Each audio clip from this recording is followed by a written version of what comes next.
Hi, I'm Carolyn. And I'm Anna. And we're two sisters who love handcrafting and figuring things out.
Hello. It is midday on Sunday, May 18th, 2024. It's not 2024. 2025. This is episode 71, and we're happy you're here. Thanks for joining us. Yeah, got a beautiful day today. It's like perfect. It's like sunny, low 70s. Time to open Feels the screen good. doors. Everything's open, so you might hear some stuff outside, but Some birds and things. Some airplanes. Yeah, and things, dogs. Okay, let's see. What do we have in store today? We have a lot of our normal stuff. We're going to do some chit-chat and have a toast. Some of our normal stuff. We have FFOs. I even have, Anna may not know this yet, some guest FOs. Okay, she doesn't know yet. She'll be excited to see them. We have finish, at least one finish. We have whips. We have plans, shared supplies. We're going to get curious about the sampler color exploration that we were talking about in the last video. And then we'll end with our thumbs up. I just want to remind everybody, if you want, use the YouTube chapters. And so that way you can just navigate to any of the segments if you want to kind of move around or come back to a segment in the future. So that's there.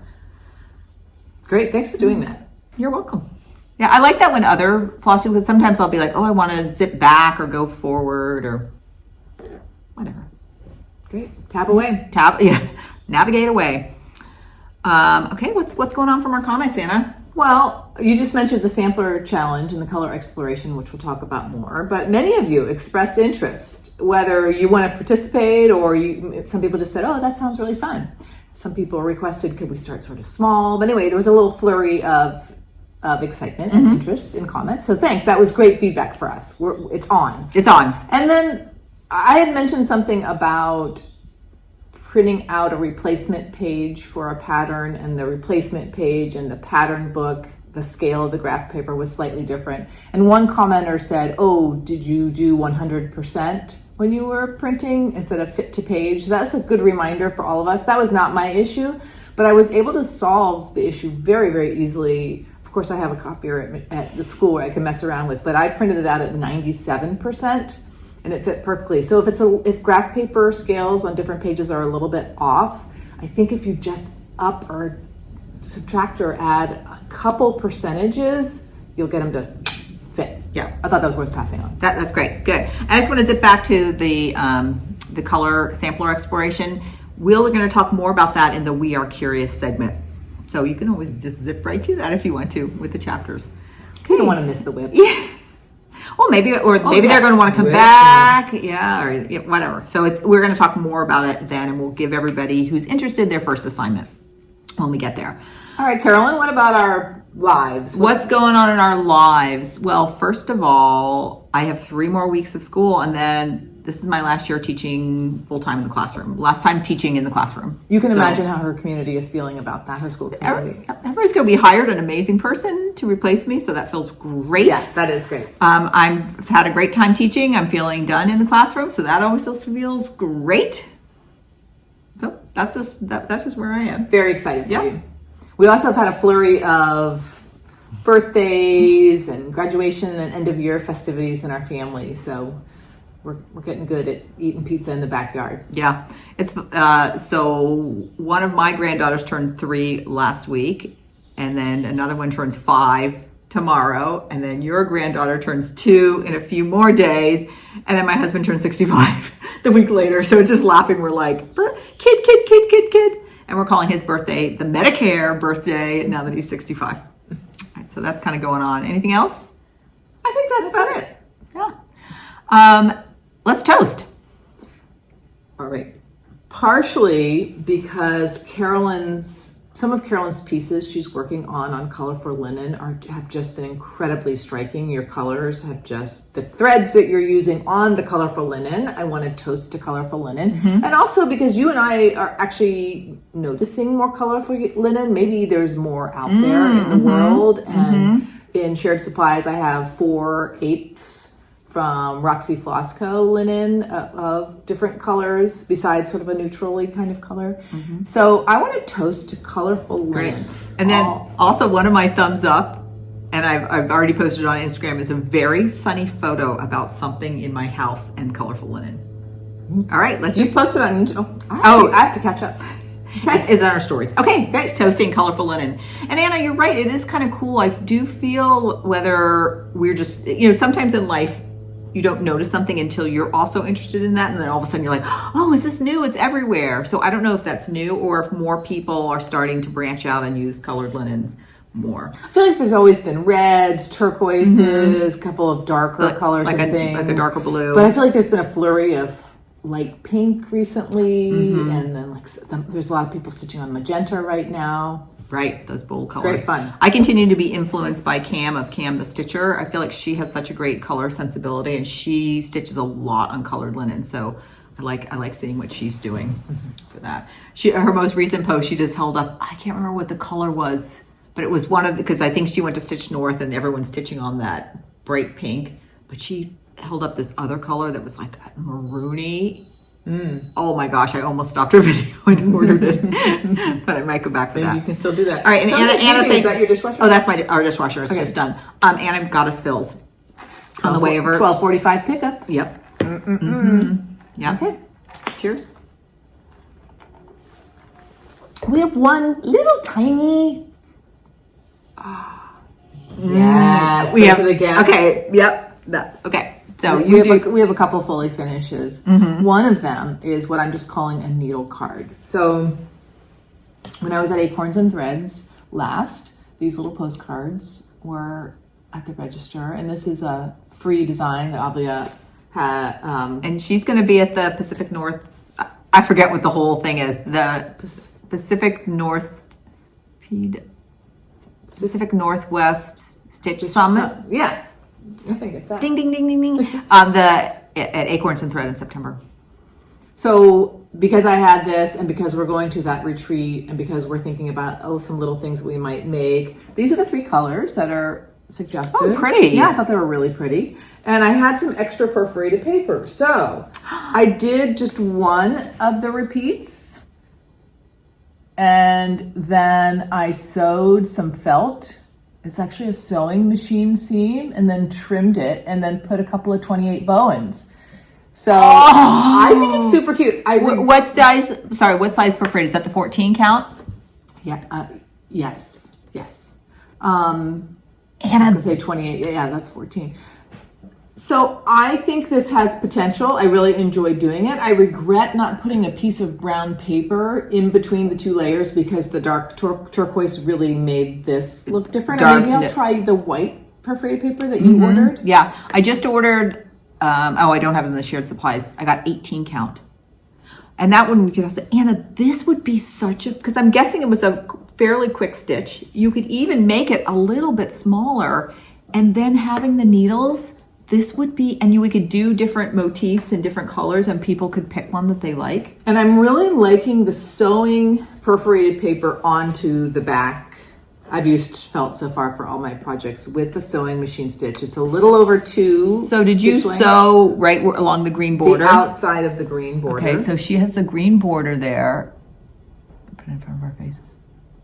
And it just feels sort of sturdy and neat and clean, kind of. It feels very finished on the back, Anna. Thanks. And then I thought, it might be kind of hard to put needles in and out. I thought about maybe putting a tab or something. No, not at all. I think it's totally fine because the perforated paper bends.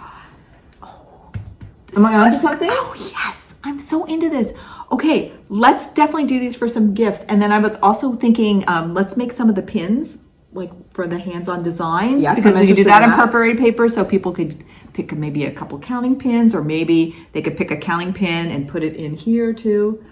Okay, this summer we're gonna start doing it. And the thing with these, I don't want to feel like rushed and last minute. I don't want it to get to be the end of August and be like, oh my gosh, we're going in 2 weeks, we need gifts. I want to have fun with it. So that might be like for me a summer theme. Yes. And when we're traveling in the summer, this could be a really fun. I was just about to say that. I think I might prefer them on linen. However, I really, really like stitching on perforated paper. It's the only thing I've really found that I can stitch on happily without my magnifier light. So for me, the summer, as we travel, as we get ready for retreat, Yeah. this is the solution. I like this on paper. And one of the reasons I like this on paper, it doesn't feel dear and special. So I would put that in a bag. Like, look at me. I'm just like touching Exactly, it. Like, you can chuck it around. You can chuck it around. You can put it in whatever. It's super utilitarian and beautiful, but doesn't feel like you have to treat it special. Yeah. And then I thought, well, maybe fill in the background. And I'm like, no, it would take too long. Yeah. Oh, there's a good better. Yeah. See the color. So that was a great experiment for me. Anna, I love it. Good. I love it. Okay. What I'm going to show now, and it's photos, and I'm going to be showing the photos on my laptop so Anna can see them along the way. Oh, thanks. I'm going to do that. One of the things we do at school is we have these things called exploratories, where a teacher will just run something and kids sign up for it. And it's typically like a 6-week session, and it's like 45 minutes once a week, and sometimes it's spread out. So I did one on cross stitch. And I had 6th and 7th graders that signed up for this, and they just had so much fun. I did a whole cross stitch thing last year with all of the then 6th graders, now 7th graders. So all the 7th graders that came were like pros. And some of them are really like getting into it. And then the 6th graders all learned, and it's just so fun. We just set up all the tables in the room together, and they're all sitting around in a big circle helping each other.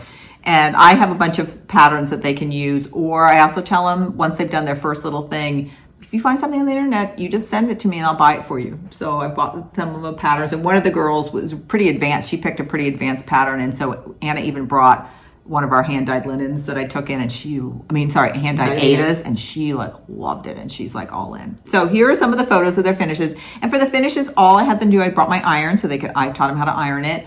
And then they just double stick taped it to cardstock. And then I had a bunch of little frames for Michael's that we used. So then they could really do it themselves. So here's the first one I'm going to show. And this is a peach. And this girl had learned last year. And I also have these cardstock cards, and that you just slide the cardstock in it, and it stands up like a little frame. It looks great. It looks great. And you can totally see through it, like the knots where she's still knotting. But for this, I'm just like, I gave some instruction, but I also was like, everything is great. And they were so proud of themselves.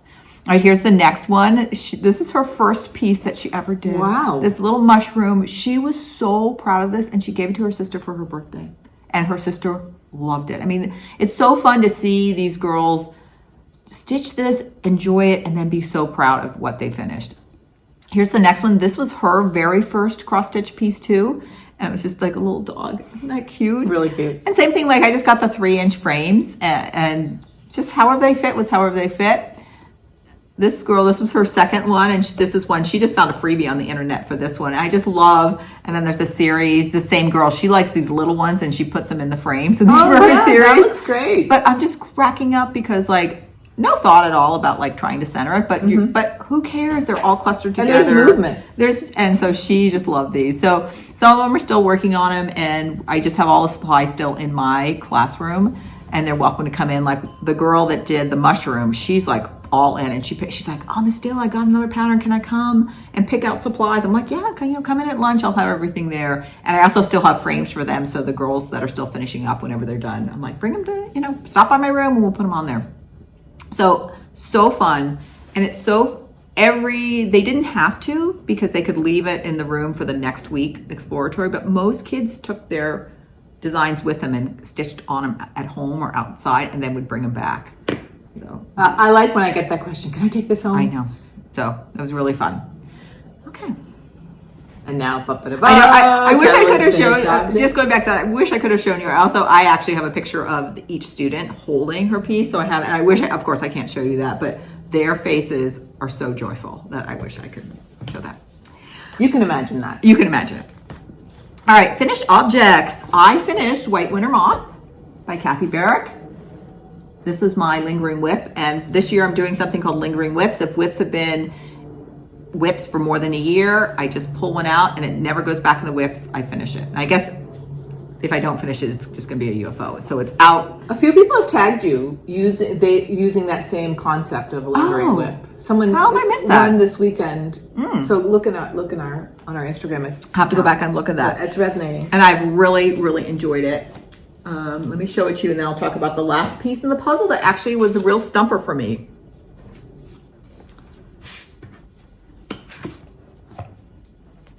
People say, hold please. I should tell you, this is stitched on red cedar linen, talking about colored linens by Cedar River Linen and Design. And I'm going to scroll along the bottom. I know people have asked me, and I've tried to reply with the color conversion. This was a great color conversion because it took 4 MPIs in a family, and I'm going to have to be scrolling them along the bottom now. The very, very bright white MPI, it's 991 BB. I'll scroll that. And then it's an accent color. And if you can see the bird, the flowers and the bird, I kind of landed on a turquoise. And thank you. I think there were 2 people, maybe there were more, but I can remember specifically 2 comments from our last episode that recommended using a blue or a turquoise blue. Somebody said that it reminded them of the Southwest and that turquoise blue. And then what I did is I just went to my stash and I'm like, I'm not going to go out and try to buy something new, whatever I have that works. I wish it would have been a touch more muted, but it was fine. And I ended up finding the blue, and it's a Soie D'Alger 1725. I found it with my Peacorn Unicorn Badger, and that I've just pulled out that ring. No, there was nothing right in our MPI ring, and it's done. I'm happy with it. Now, are you going to frame it, or what are you going to do with it? Yeah, I know. I have to. This is another thing. Once I'm done teaching, I need to really think through, like, what do I really want to do with my cross stitch?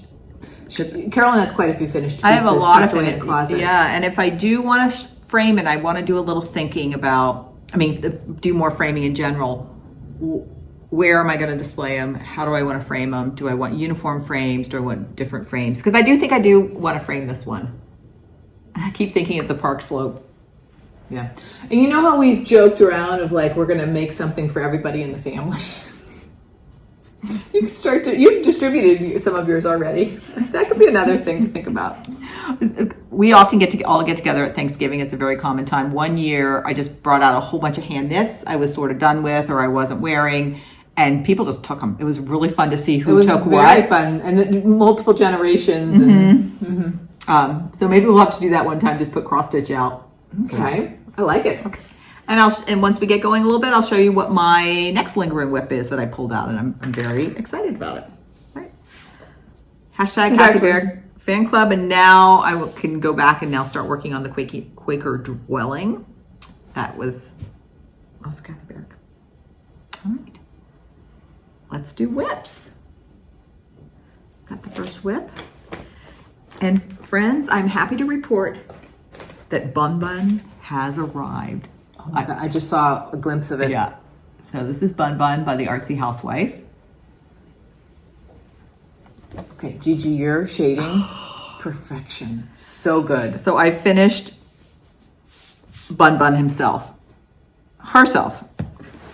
Wow. And she just looks so good. I'm glad you didn't touch that in terms of color conversion. Oh yeah. The bunny, there's no way I could tweak that and get it right on. And it really, as you add, it just keeps coming to life as you start to fill in. It's only 4 colors for that part. I'm using the 4 DMCs. I think this brown, she had it as a overdyed cotton, but I just kept the 4 DMCs for Bun Bun. Oh, it is brown. Yeah, I was thinking it was all grays. It's interesting. It's not. It's a really, and the grays are very like blue grays too. Mm-hmm. I would never have put, again, this is a place where Gigi, I feel, is a real color expert and just how she puts them together. So this is stitched on jalapeno by Fiber and a Whim, 36 count, and it's 1/2 threads, and it's a nice square 121 by 121. I've been filling in some of the border, and every place where you see the linen popping out there in the border, that is going to be 2 colors. sort of stripes, and they'll be added there. So that's one of my next decisions. And then inside the frame with Bun Bun are these really bold yellow flowers. So that's my next thing to think about color. And I have this beautiful assortment of sort of oranges and golds with a little bit of dusty purple. That is what's going to be the flowers inside Bun Bun. Those are going to be fun to So I'm really ready to You've start done experimenting a with that. lot on this. Yeah, I think I finished I can't remember where it was. Here, let me put up where I was last time. I definitely hadn't finished Bun Bun, and I don't remember where I was on the border. I want to say you had about half of it done, but maybe I'm thinking of 2 times ago. Yeah. And I know I'm a broken record how many times I say this. One thing I really enjoy about all of Gigi's designs I've stitched so far is depending on where you are, it's a different frame of mind. Like the confetti stitching in here versus geometric of the border. It's so kind of depending on your mood. Maybe you're outlining something and then you'll fill it in later. That you can always pick up a piece, and no matter what your frame of mind is, there's something to stitch on this with it. I do find when I'm tired in the evening, sometimes I do just want that more solid stitching. Look at Bun Bun looking at you all. Okay, that's Bun Bun. And I already know which my next Artsy Housewife is going to be with her new releases. And her Patreon comes out. So fun. It's funny, it's reminding me, just yesterday, my husband said to me, there's a lot of rabbits in our house. I don't know, little doodads of rabbits. All right, my first whip. First of all, okay, I want to preface by saying my theme from the last couple of weeks is this: modest progress. Great, I love it. There were a bunch of days I didn't stitch, but I did stitch on 2 things. One of them was Veronica Buehler, 1852, which is by Not Forgotten Farm. Last time I had a question about, is this based on an old sampler, or is this an original design by Lori Brecklin? And you said, well, why don't you DM her? So I DM'd her, and she replied right away. So it is an original design. It is her design. That's great to know, Anna. Yeah, I'm very happy to know that. And so I kind of was going back and forth a little bit on the motifs. Look at that chair. A little bit on the letters and the numbers. And this is on 40 count powder puff by Roxy Floss Co. with an overdye of oak gall ink, diluted oak gall ink. You can sort of see it better now. A lot of people said they couldn't see it in the last video, but you can see it on the edge there. I'm very, very happy with this. I'm going to take it off the board. I remember last time it looked better when it was just kind of off the board. I'm probably going to put one of our ancestors, even though Veronica Buehler, I like that name. Yeah. Ooh. Probably going to put something from our family. Look at that chair. Who doesn't like a chair? And I love the chair next to the flower. Somehow the caning in the chair seat really plays off the stripes. Definitely. You got some checkerboard and some stripes. So this is 248 wide by 160 high, but there's so much negative space that it's just moving along. How is your counting from like a big motif to a big motif? I'm actually using a sewing pin, and I count over 10, and then I put a sewing pin and count over 10 and put a sewing pin because it is a little tricky. Done by you. It goes across here. So this is the center. Oh, okay. So it's, what does it say? I can't remember what it says. It's one of these remember me kind of things. It says DIS, D-I-S. Oh, I think I'm going to write this. This work done by me. When this you see, remember me. Okay. I didn't know it said anything. I looked up DIS to see if, like, I know there are, I think, TH. I'm not sure there's a sound in German. So I was wondering if that was related. Dis. But I don't think it comes out as a D sound. Anyway. So the flower is getting close to the bottom. Like you're at the pot, right? And then oh, yes. So yes. So you're mainly going to be adding more up here to the top with the words. That's right. In the alphabet. And part of the reason I'm holding off is I need to do some charting on Max Stitch. Veronica Beeler, 1852. You've actually done a lot of progress on this, Anna. I don't think here. We'll put the progress of where you were last time. I think you've done all this. Yes, but honestly, it's not a lot of stitching. That's what I'm saying. There's so much negative space. I mean, it's maybe 3 nights. Nice. Do you have a feeling like, is this gonna go away at some point, or do you think this will be sort of something that you work on until you finish? I think because I'm exploring Not Forgotten Farms catalog this year, I want to go for a finish for everything I start. So I will probably start. I'm still finishing my rabbits. I was about to ask you, did you finish? Are you gonna on the rabbit warren? That was the other big thing. I think several people in the comments were like, "Carry that thread, Anna. Carry that thread." Yeah, I need to finish that. I will probably work on this. I bet you I'll finish it at the end of the summer because I'll probably be interspersing some things. Yeah. I'd like to try even start some of Lori's harvest things or holiday things. They're among my favorite of hers, so I might start those in the summer. All right, Carolyn, your next whip. My next whip is, I've been doing a BAP of the month. I have 4 BAPs that I'm rotating through. So this is, how are we on the 5th month, but I'm only on my 4th BAP. I probably started this in February. Probably, I don't remember. And the BAP, this is Fruits of Plenty. Anna and I started this in January of 2021, so it could also be a lingering whip. And we're both doing the 1 color version of it. We're both on 32 count, right? We're both on 32 count. This is way back when we were. Now I need to measure mine because I indigo dyed this fabric. Speaking of colored linen, and I think it closed up a little bit. So I do want you to measure. I pulled this out and I got into it. Oh, so you did this? Yep, and I've come. Let's see. I've done this. I've finished this. I've come down here on the band. I'm not sure everybody's seen the bird done. And was all of the framing done? All of the framing was done. So now I'm filling in the framing. So I'm really starting. It's like it's starting to feel. I'm feeling that too. That's fantastic. You're getting close. Yeah. So doing the house that was just on there. They had house options, but none of them really spoke to me. So I just did the one as the original design. Can you point out the holes where the initials are going to go? They're right next to the house. There and there. And I'm going to wait and do those initials when I put in the year at the bottom. Are you going to do the year you finish? I'm going to do the year I finished. And up here we have the 20. So I can't finish it next century. I have to finish it this century. Okay. I think I'm feeling good about that. It's just feeling really good. Wow. I know. I am so enjoying this BAP of a month. My goal is if I pull out a BAP of the month, I have to stitch on at least 1 day. I got started on this. I'm going to say this is what I stitched on the most over the last couple of weeks. So your lingering whips and your BAP of the month really are structures working. you put in that are. I now know why this thing I get stalled on. Okay, tell us.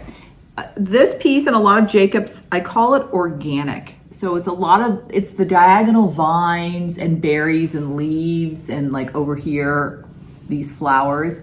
Beautiful. But when you're stitching in hand with a lot of fabric, it's not fun for me.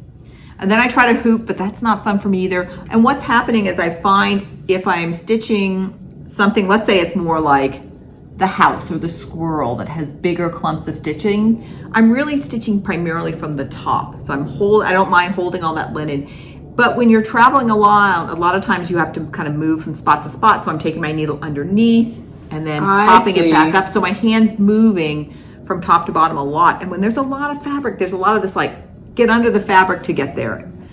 And it doesn't flow as much. So I think that's why I get stalled on this, is that organic. So now what I'm doing is I'm doing a thread of organic, a thread of something that doesn't require that, sort of a thread of organic.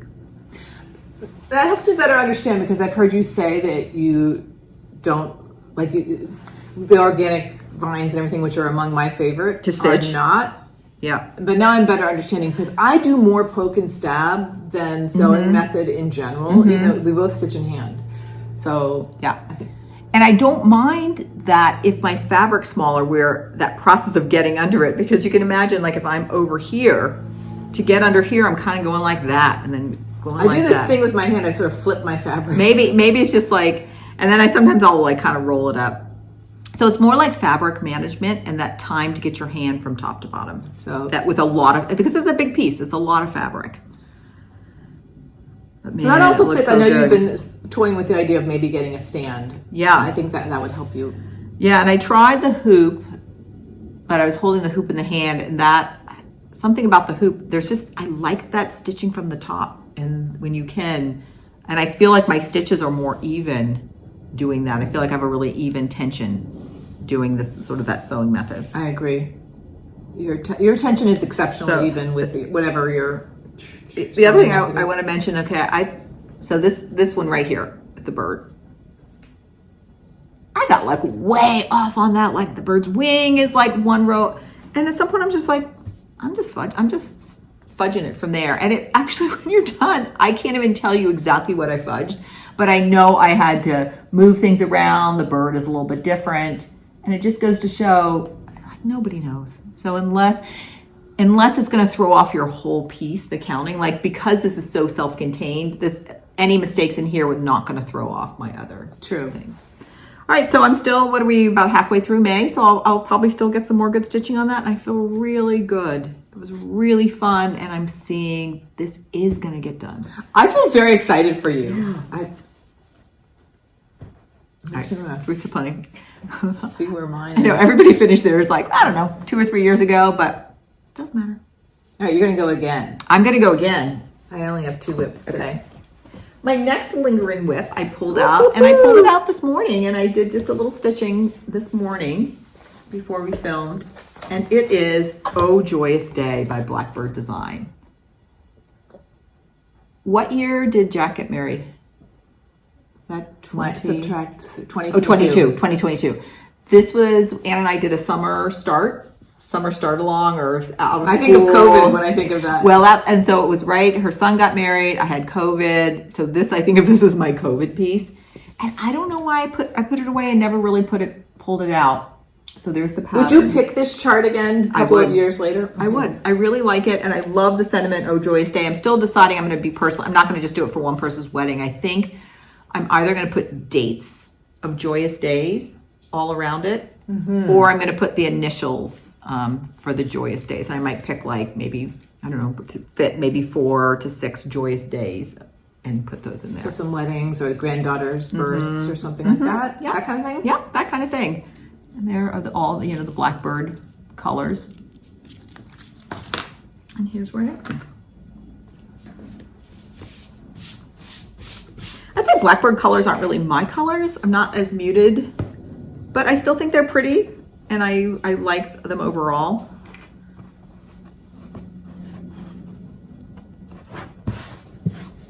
Here we are.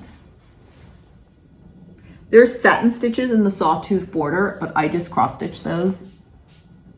Why did you make that decision? I think at the time when I was starting this, that just felt like too much.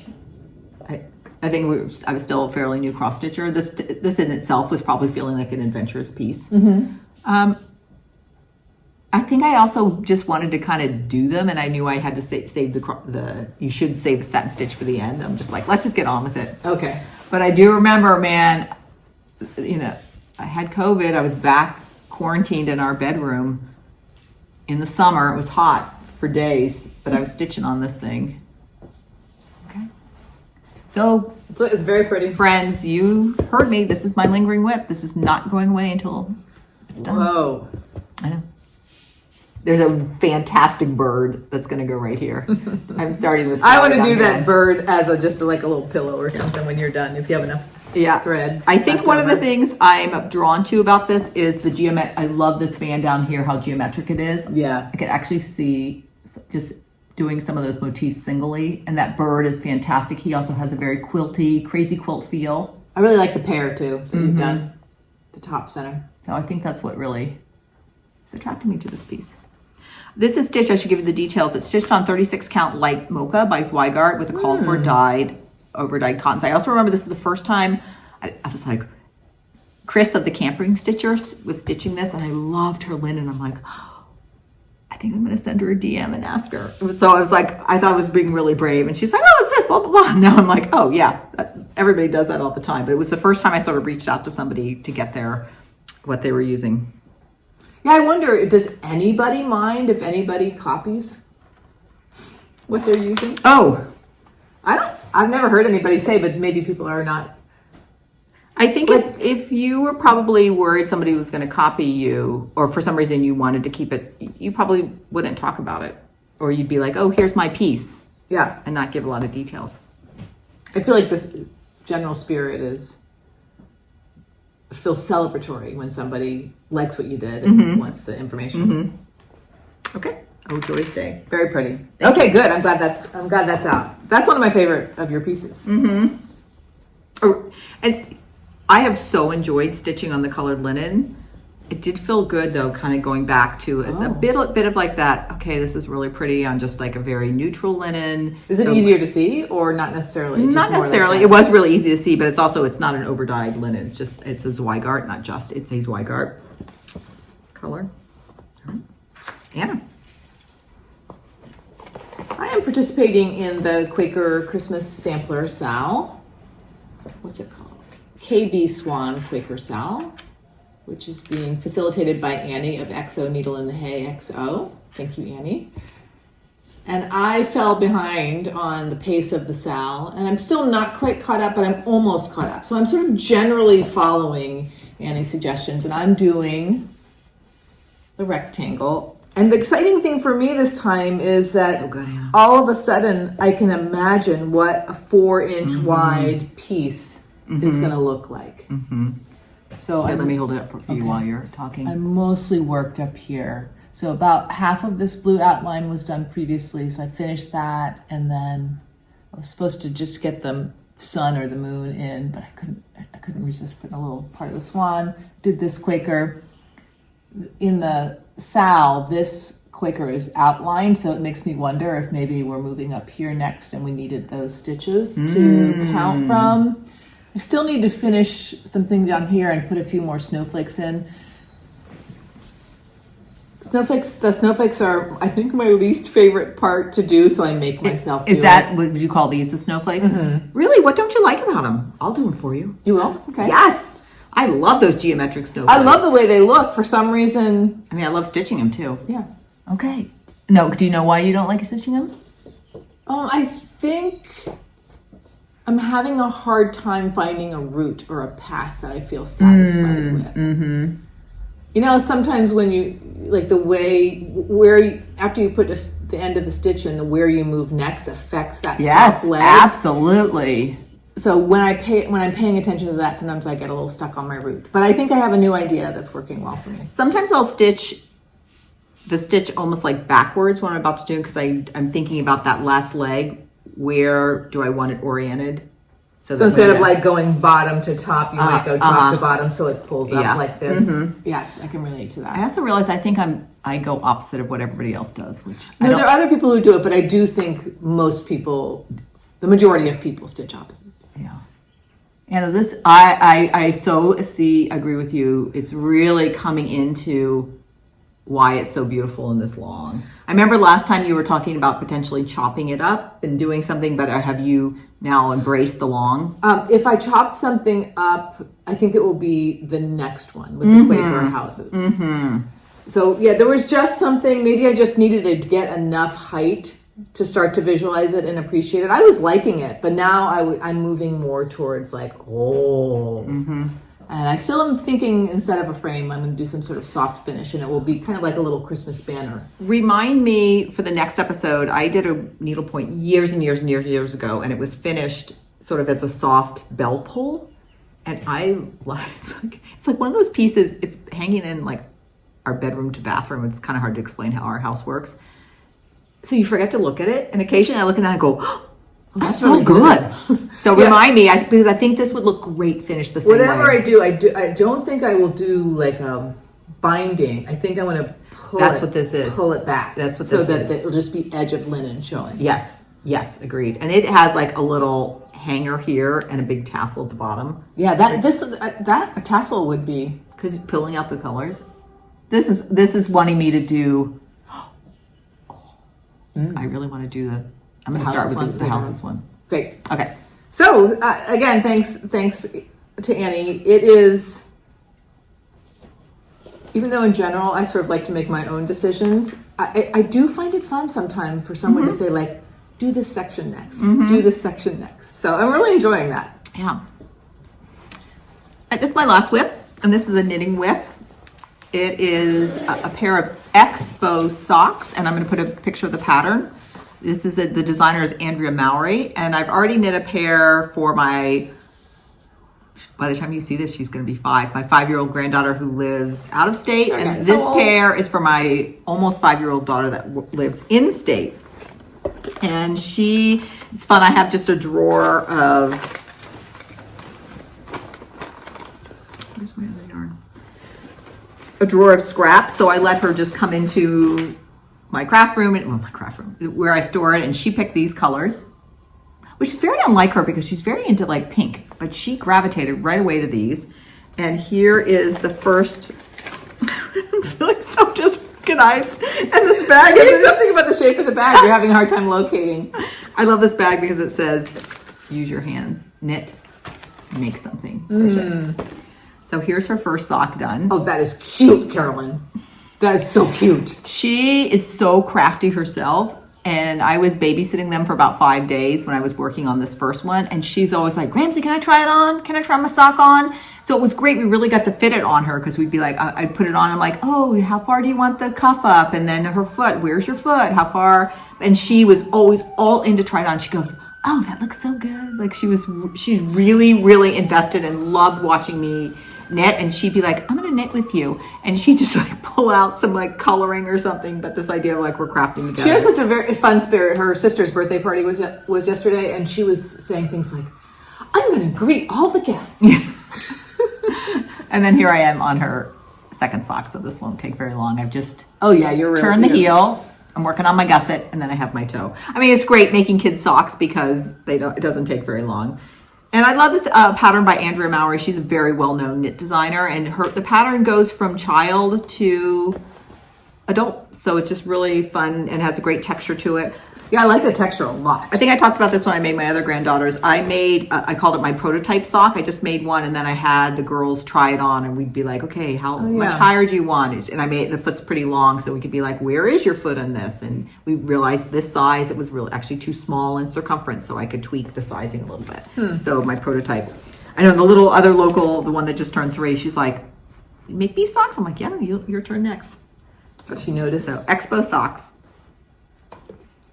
Again, so it's been very fun. Both girls, I've been knitting it when they can see it, so they can sort of see, oh yeah, actually this is what goes into making something. All right. Let's talk a little bit about our plans. Let's talk about our plans. Oh, you have this. Did you do the PDF? Mm-hmm. Is this the one you're picking? No. Okay. I love this one. Would you like to see what we're talking about? Well, this is not what I was going to show right now. Okay. But I guess I forgot to bring your plans. The thing that I want to primarily put into these next couple of weeks is a restart from velvet to linen, and I forgot to bring the chart. I had started it on 36 count maple bar by Cedar River Linen Design, and after some conversation, I think it was 2 videos ago, I ordered some 40 count maple bar, and I'm just happier with the way I just started this last night.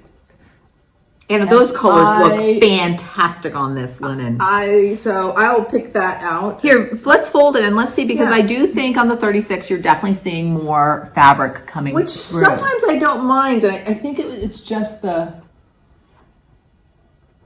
It may be hard to see. Maybe we might be able to get a good photo of it. Mm-hmm.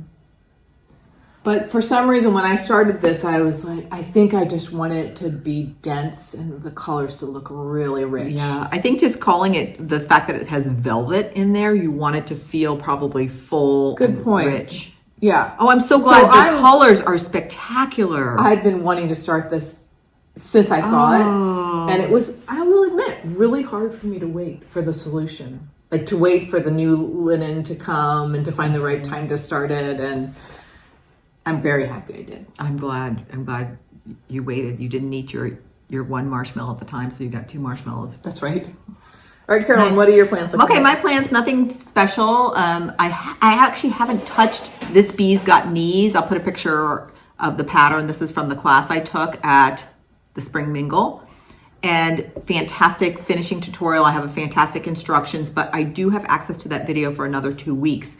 So I'm really kind of motivated. I think I really want to kind of just focus on that for the next week. Memorial Day for us is coming up. It's a 3-day weekend, and I would love to maybe make that my fun Memorial Day thing is to do the finishing on that. So I'm going to really focus in. Other than that, is that really realistic? I can't remember how much stitching is in it. Well, I can go look at it later. Yeah, not a huge amount. So it's probably not realistic, but do plans need to be realistic? That's what I'd like, or maybe at least by the end of Memorial Day have the stitching finished, and then. Although life gets really like when I'm looking at like my life over the next 3 weeks. Memorial Day is the one time where I actually have some time. But we'll see. We'll see what happens. Okay. Sorry, I didn't mean to throw some shade on your optimism.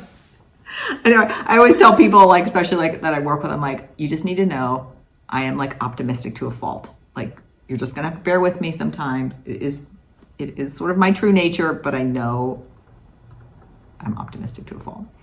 I'm going to keep working though my Fruits of Plenty. I keep working on my Bun Bun and Oh Joyous Day. Right now I don't really have much. I'm really happy working on those pieces. I don't really have any desires right now to do anything more. Okay. And shared supplies. I received a package from Roxy Floss Co. It's been fun watching everybody Stitch North recaps. That looks like such a fun just stitching retreat. I think that might be one I would enjoy because it looks like it's just a little more low-key stitching. And who doesn't want to look at that whole wall of Roxy Floss? It seems like there's a lot of people who are getting really good at going to retreats and returning to retreats and then, building those friendships and everything. Maybe I'm just noticing more. All right, so from Roxy Floss Co., I had ordered Pretty Things at market time. I wanted those Roxy Floss colors, so here they are. Oh, it's charted in Roxy Floss.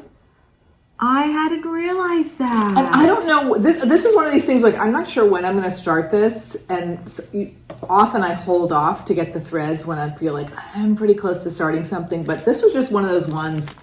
And you're going to stitch it. Yes. And there's a piece of me that thinks I would like to bring to the retreat in September, because the Artsy Housewife is one of the designers. I'm probably going to bring an Artsy Housewife piece to stitch on while I'm there. Yeah. And this might be a good one for me to bring. Yeah. Several people that went to Stitch North, they were showing the different things that they had gotten kitted up there with the Roxy Floss Co packs. And some of them, like there's a couple that Maximum Cross Stitch has done that are big bouquets that it's like a huge palette of colors. But almost everybody has said, I don't mind having that because then it's building my Roxy Floss Co stash. So I also thought that was kind of cool. And I was like, because I really like Roxy. I'm like, I might go buy one of their palettes for a project, even if I'm not stitching that project, if I like the colors, because it's probably a cohesive palette in itself. Beautiful, Anna. Interesting. Beautiful. And then Evertote offers in a lot of the Roxy Floss Co colors 1/8 of a yard. Thank you for doing that, because I, as we said earlier, have been interested in colorful linen, so I ordered 4/8, and I thought we'd just open it together. Oh, Anna, good. So maybe we can do like an every other. Whoa! This is Sea Breeze, and I got them all in 36 because I wanted them to be good for you too. Oh, thank you, Anna. I can also do 40. I know, but pretty. Yeah, that is. Let's just keep them so we can hold gorgeous. Oh, this might have been the one that Cameron held up right there. Okay, this is called French Hen. Really pretty. So this is green, a nice brownie. What is it? This is like definitely a green brown, almost like a blue-green brown. Really pretty. Oh, it's kind of stapled together with the. Oh, okay. It's hard to see where the color is. We should put them up together. Doesn't that look pretty together, though? Maybe we need to piece. I know. Some colors together. Get really wild. Okay. I'm just saying. during my sabbatical, I started this project where I was stitching hexagons on different linens. Yes, I forgot about that. And I came across it recently. I'm like, I got to get back to it. But now I'm starting to think about like really thinking about it as like a quilt where you maybe even do different color. Okay, beautiful, Anna. Whoa, cherry cobbler. This is that one's so pretty. That one's so Let's just pretty. Put cherry cobbler and sea breeze up together. Whoa. Know what I'm talking about? Oh, wow. We're going to have some fun with these. I have so many ideas going. So please feel free to use any or all of these. I really just want to That cherry cobbler is beautiful. I'm hoping the color comes across. That's beautiful. And then this one is stunning. Cocoa. What a beautiful brown. It's really dark. So rich. Yeah. I wonder how that will be to stitch on. Put one of your oranges up against that. That's gonna. We'll definitely need a good light for that one. I mean, okay, Anna, you have chosen so beautifully. I could have chosen double this amount. So look easily. at this. I mean, seriously, like thinking about a quilt. And then you have your, like, put that one in too, because there's your, you always need a little bit of a neutral.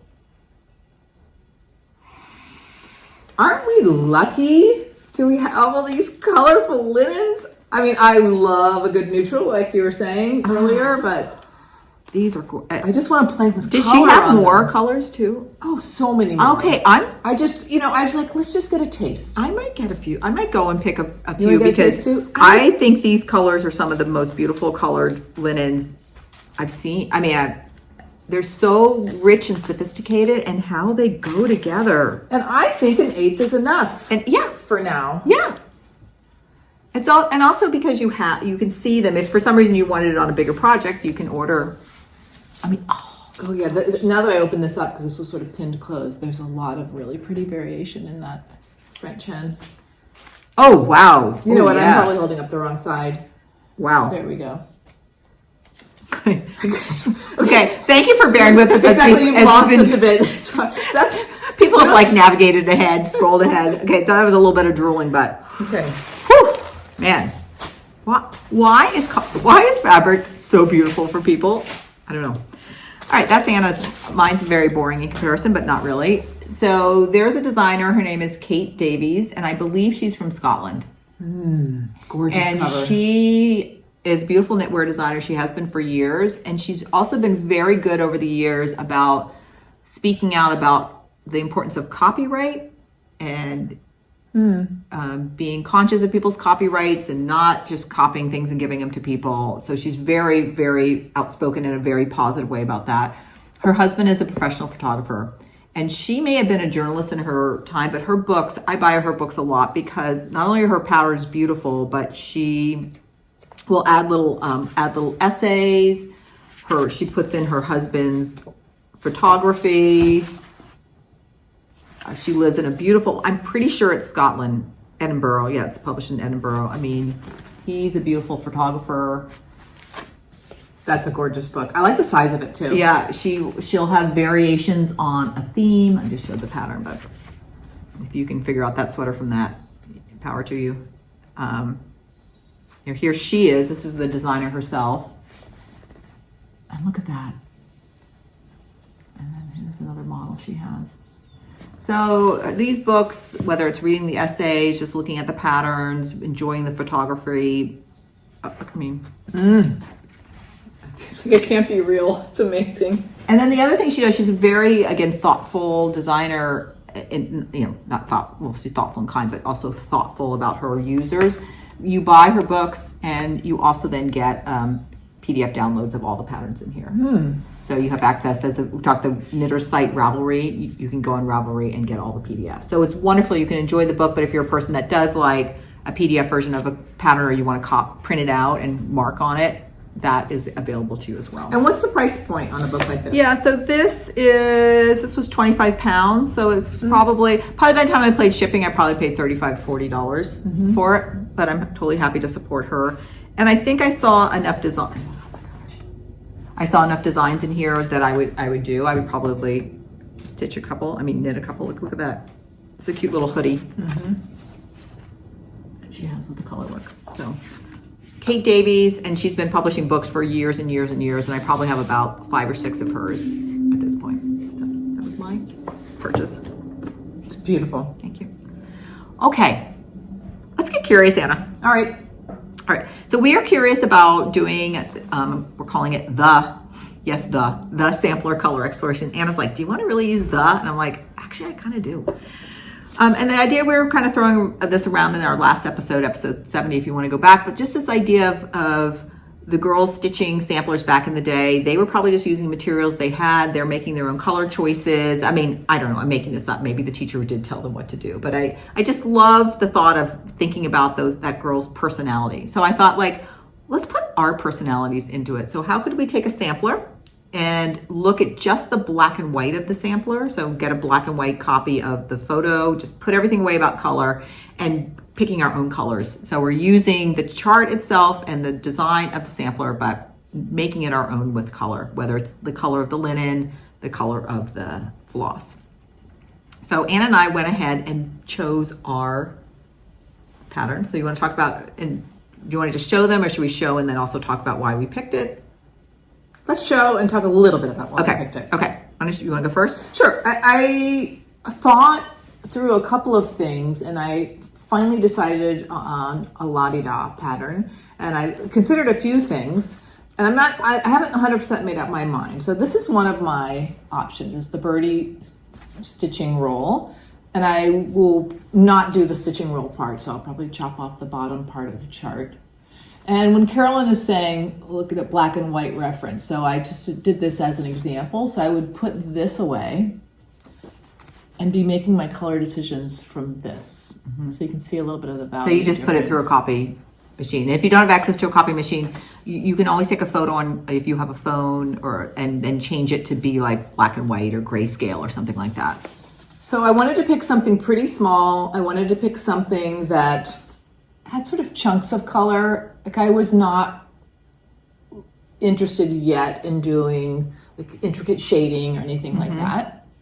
So that one appealed to me for that reason. And then I peeked at her freebies, and there's something called the Golden Finch.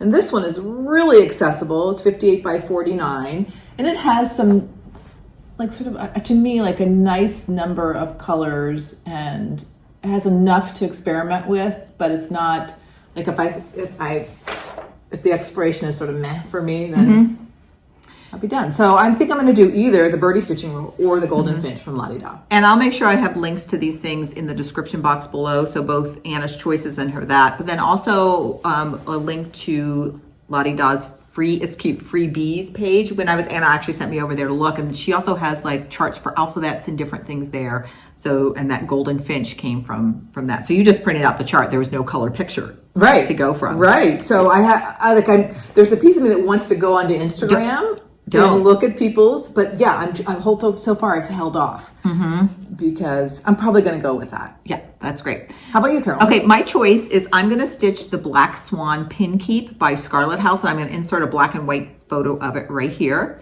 I saw this. Is Scarlet House, is it Tanya? I think it's Tanya. Tanya? Okay, Tanya. She was recently on an attic FlossTube where Carolyn interviewed her, and she showed her new designs, and I saw this and I instantly was like, that's the one I want to do. Let's do cheers to Carolyn real quickly. Carolyn at the attic. Because I'm sure it's very hard to proceed with FlossTube without Jean. And Carolyn is just inviting people to join her, and I think it's great. I think it's great too. I totally agree. And what I really liked about the Black Swan Pin Keep and why it spoke to me for this color exploration was first the size. It is 85 wide by 79 high. Same thing with kind of looking for Anna, and this might be something you all want to think about. I didn't want to embark on a huge piece because I wanted to just play with this idea, and if it's something that speaks to me, I might then try a larger sampler doing that. So the size felt good to me. I also wanted something that had a limited palette. So I counted when this one had 8 floss colors. And so I was just shying away from any samplers that maybe had a lot of shading or confetti stitching that was more done in color blocks, because I feel like doing that for the first time, that felt more approachable to me as well. And I was also looking for something that had simple motifs. And this one, I'll put a picture up again. It had a beautiful flowers. It had an alphabet. I think it had a bird. I mean, the title does say Black Swan, but why do we need to stitch it black? I can't remember. It might have been Carmen of Cardamom Pins. She recently did a sampler that had 4 swans. I think it's her along the bottom, but the last one was checkerboard. So I same thing. I think as we're thinking about colors, we might mix that in. So this is my choice, and it's readily available if it's something that you're also interested in, and that might be a great one. So really thinking about size, limited palette, no intense shading or confetti stitching, and looking at simple motifs for that. I just folded up the colors. Oh, good. I hadn't really read them yet. Chop it off. I'm surprised actually already at my strong urge to let's go up to Needle in a Haystack and pick some colors, or my strong urge to get that list of colors and just go pick them. So picking from what we already have, I feel like this could help me change my habit to make sure I'm considering those things before I go buy. Yeah. And that's one thing we're going to do, and we encourage you, if you want to participate, can you use what's in your stash? I mean, the girls back in the day, they had their limited stash that they can pick from. If you're a person that doesn't have stash, then please, by all means, if you feel like you want to go to a store and make your color choices from a fresh, please, by all means, do that. Don't think this is a required constraint, but that's something we're going to do. But we have also built up, we have a fairly nice floss stash that we should be able to pick from.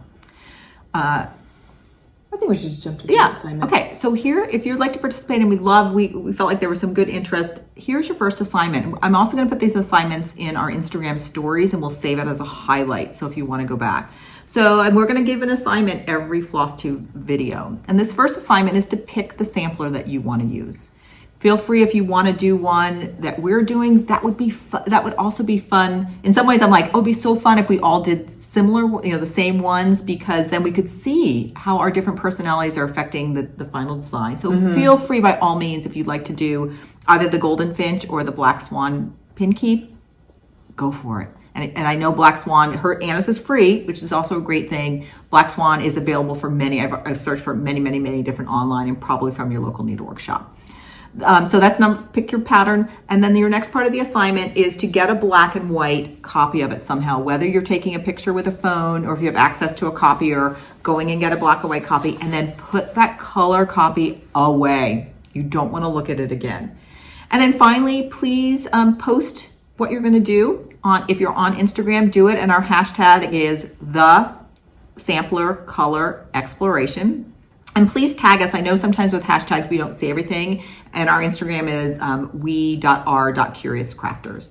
If you're not on Instagram or don't want to post it there but want us to see it or share it, please just send us. You can send us leave a comment to tell you what you picked, or send us an email and I'll put the We Are Curious Crafters. It's going to come back to you and say we don't read it, but don't worry, I'll read it over the next month or so, just to be on the lookout for that. So if you get a bounce back email that says, go to DM or whatever, you can ignore that. No, I'll be reading the email.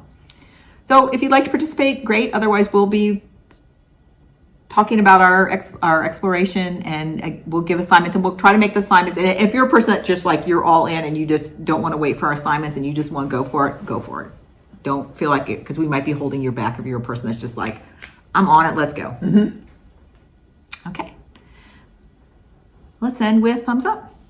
Okay. I'm almost certain I've had this thumbs up once, if not twice before.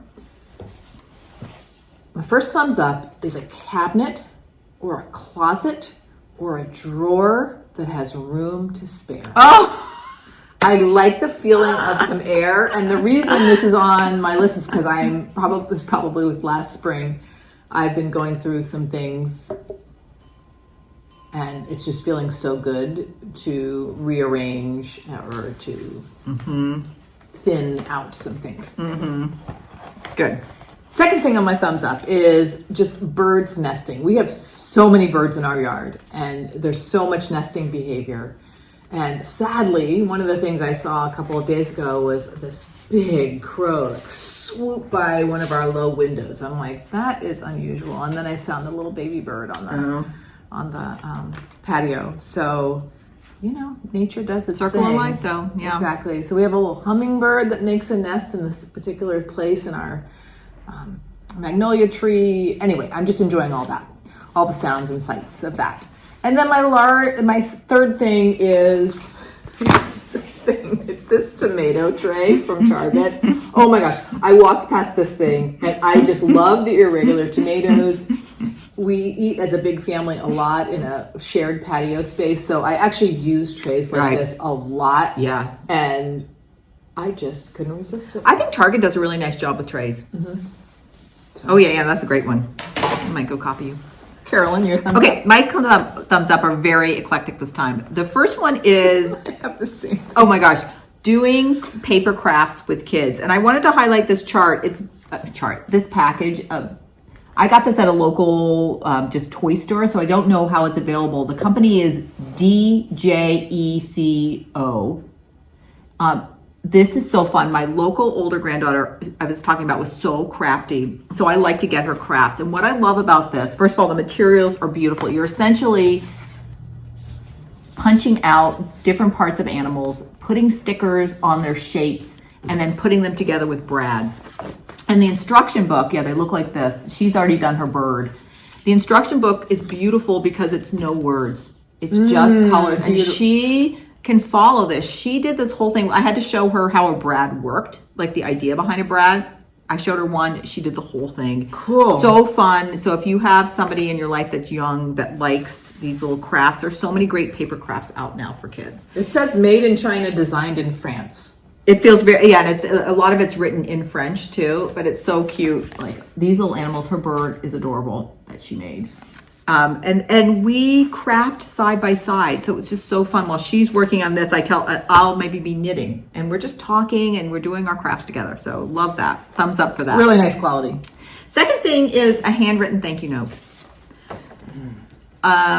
This is from one of our sisters, and I took my parents up to the wedding of her son, and I just was also sort of the helper there, and she just wrote the most gracious thank you note for that, which was so not needed. But then I realized it's so nice to get a handwritten thank you note from the heart. It was the kind of thing I'm like, I need to write her a thank you note for her thank you note.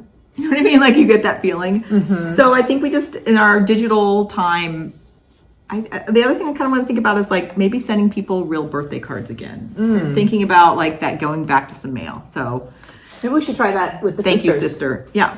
Yeah. And then my last thumbs up is, I'm going to put a picture here. I've been stitching on this colorful linen, and I have some ceramics from a company called Heath Ceramics. They've been around, I think, since the 1950s, and they're based in Sausalito, California. And they make very everyday, beautiful, simple ceramics. So I have very plain plates from them, but then I like to collect some of their colorful bowls as like accents. And I have them up here, and this picture, I'm like, oh, good gracious. My linen is the same color as the bowls. And here's the picture, it's like identical. I'm like, oh yeah, okay, I'm drawn to bright colors. So first of all, thumbs up, these Heath Ceramics, it's just so beautiful. And the fact that it's still made locally, they have their factories that they make it there. And there's one in San Francisco as well.